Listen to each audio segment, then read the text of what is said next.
Proverbs chapter 3 verse 9 and 10. Honor the Lord your God with thy substance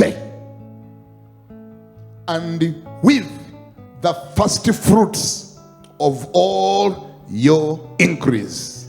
So your barns will be filled with the plenty, and your vats will overflow with the new wine.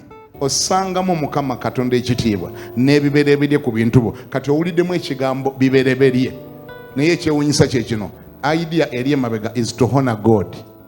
Naye ng'ate gwe okozesa kibereberye ekyo gw'ojje waakana n'omugana mukama, ente zange zino, ente eyasoose okuva mu kiralo kyange yiyo ngikuwadde.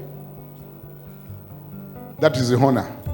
Mukama, harvest yange ey'omwaka guno ekibereberye kyange kiikino tekina nnyo kyekyongera ku Katonda, tekimugaggawaza kubanga gwani agaggawaza Katonda yatonda eggulu n'ensi, naye kyalabamu mu byonna alabamu ki?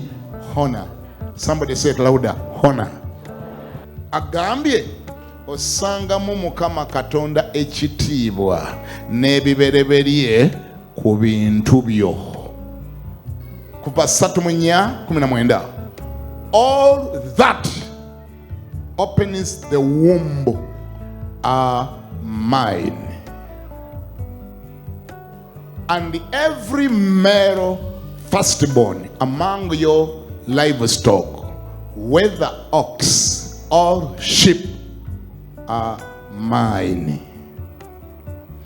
But the firstborn of a donkey, you shall redeem them with a lamb.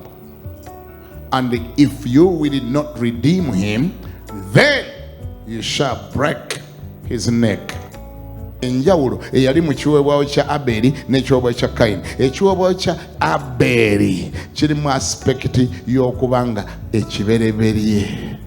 Yaleeta kiki? Kibereberye. N'amateeka gaali tegajjanga mu abeekwasa nti bino biri mu mateeka. Awo tewaliwo mateeka gaali tegajjanga.